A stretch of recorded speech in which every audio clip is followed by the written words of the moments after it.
If you're a leader, you totally know the feeling. Your day is just this blur of meetings, emails, and never-ending urgent requests. But then you get to the end of it all, and do you feel accomplished or just completely wiped out? Well, today, we're going to dive into a really powerful framework to help you finally move from that chaos to real control. You know, we all get the exact same 24 hours in a day. That's the one thing you can't buy more of. You can't save it for later, and you definitely can't get it back.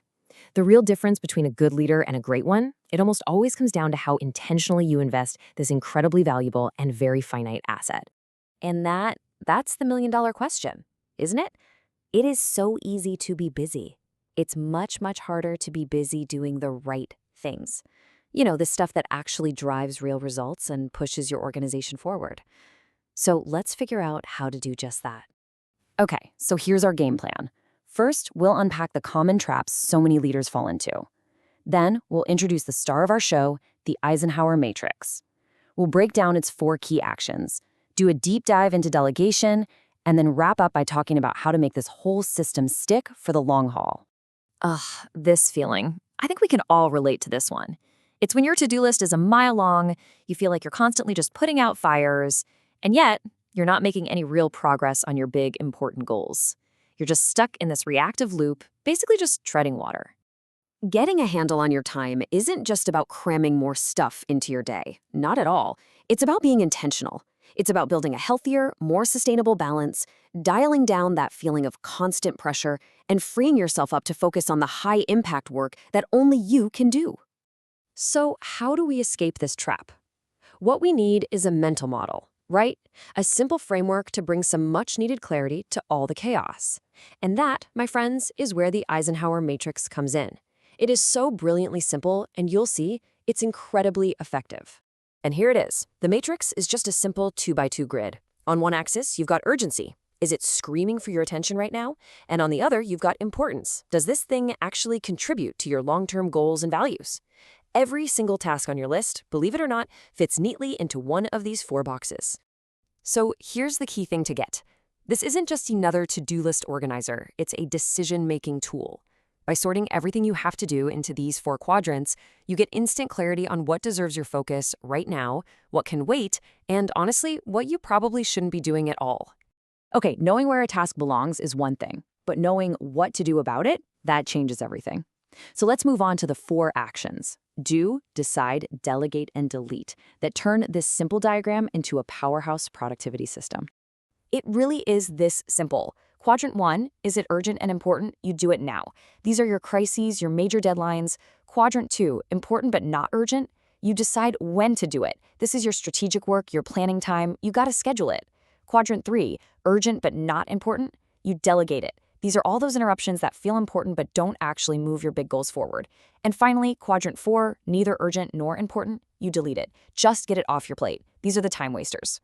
All right, let's zoom in on that 3rd quadrant because for most leaders, this is where the biggest opportunity is hiding. Delegation is not about getting out of work. It's one of the most strategic, high-leverage things you can possibly do with your time. And this quote just nails the whole idea.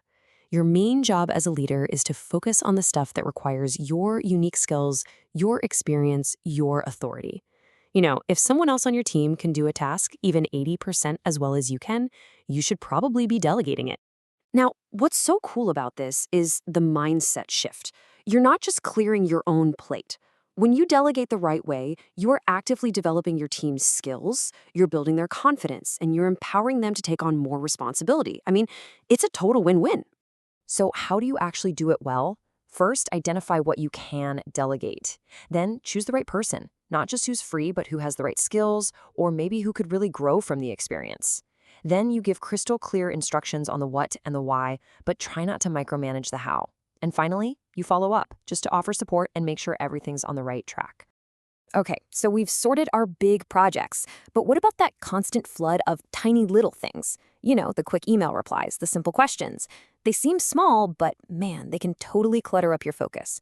For those, there's another super simple but powerful rule to help clear the decks. It's all about the number 2. This is the 2-minute rule. Think of it as a really fast filter for all those quadrant 3 tasks, those urgent but not so important items. It's shockingly effective for clearing out that mental clutter so you can get back to what really matters. That's the whole rule. It's that simple. If you get an email you can answer in less than 2 minutes, just do it. Get it done. It honestly takes more time and mental energy to put it off, track it, and come back to it later than it does to just handle it. Now, the Eisenhower matrix and these other tricks, they're not a magic wand. You can't just do this once and expect everything to change. The real power, the real transformation, comes from turning this into a consistent practice, a system for how you approach your work day in and day out. It's a cycle. At the end of every week, take just 15 minutes and ask yourself some tough questions. Look at your calendar. How much time did I really spend in Quadrant 2, doing that deep strategic work? What was the biggest time waster from Quadrant 4 I can kill off next week? And maybe most importantly, what Quadrant 3 task did I do myself that I could have used to empower someone on my team? Just like the sand in this hourglass, your time is always, always flowing. True mastery isn't about trying to stop it. It's about being conscious of that flow. It's about constantly planning, reflecting, and adjusting so that every single grain of sand, every single minute is spent with purpose. And at the end of the day, that's what we're all aiming for. This isn't about becoming some kind of productivity robot.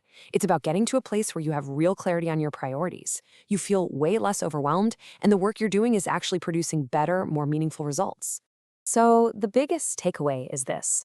By consciously setting your priorities with this matrix, by carefully planning out your high-value work, and by empowering your team through smart, strategic delegation, you fundamentally change the entire nature of your workday. You finally get to focus on what truly, truly matters. And that brings us to one last thought. I want you to take a second and think about your to-do list for tomorrow. What is one thing on it that feels urgent, but really isn't important for you to do personally?